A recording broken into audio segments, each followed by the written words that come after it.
Bonjour à tous, bonjour, bonsoir quelque part, comment allez-vous? Alors, cette semaine, nous allons parler d'optimisation. Bienvenue dans le bon plan du mardi.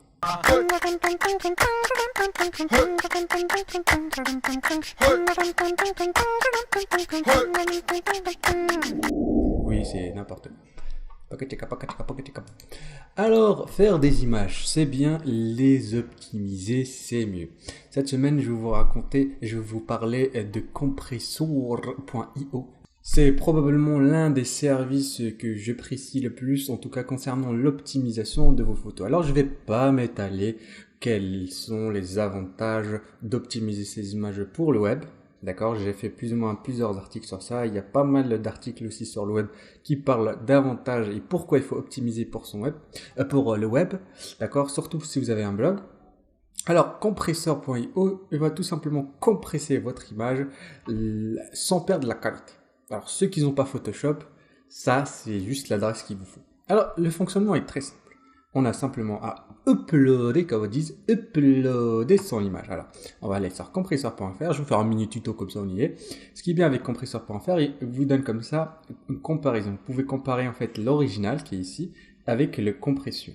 Et vous voyez qu'on perd quasiment aucune, voire aucune qualité, aucune pixel, quoi. C'est quasiment la même chose. Bon, moi je vois une petite différence, mais bon, il faut vraiment avoir l'œil qui floute.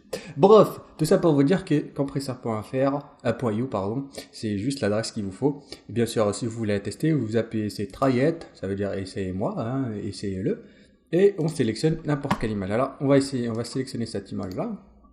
Et voilà, regardez, il compresse, ce qui est bien avec lui, il vous donne combien de pourcentage il a réussi à compresser. Et là, comme vous voyez, j'ai économisé 80%. Alors, bon, certains disent, mais à quoi ça sert de compresser une image? Si vous avez un serveur, vous allez voir que compresser une image et perdre 80% en termes de poids, votre serveur vous dira merci. Et bien sûr, votre CIO aussi. Le CIO, c'est le CIO. C'est le... Et maintenant, compresser des images, c'est bien, mais on va compresser aussi les vidéos. Alors oui, si vous avez une vidéo, et bien sûr, vous savez à quel point c'est difficile de compresser une vidéo pour le web, c'est exactement le principe que compressor.io, c'est compressifly, j'arrive pas à lire, compressifly, pop, blablabla.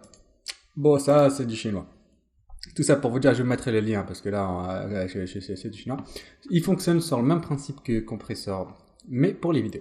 Et vous pouvez aussi comparer l'original et la compression, et vous voyez qu'il y a quasiment aucune différence. Le seul petit bémol de ce site, de cette application, c'est que vous êtes limité à une vidéo qui pèse 8 mots de RAM. Bon, c'est pas encore ça, mais je pense que ce service va grandir, ou, comme ici on peut lire, transcode another format automatic, et on a une API. Bon, ça c'est pour les développeurs, hein. Bon, ça, c'est... Mais ce qui est avantageux avec ce site, c'est que vous pouvez compresser votre vidéo et vous gagnez jusqu'à 60%, chose qui n'est pas négligeable. Et là, il vous explique à peu près que c'est à cause de Google News et Codec. Bon, tout ça pour vous dire que cette semaine, c'était pour la compression. J'espère que celui-là vous a plu. Abonnez-vous à la semaine prochaine, à mardi prochain. Salut, bonjour, au revoir, quelque part, commentaire.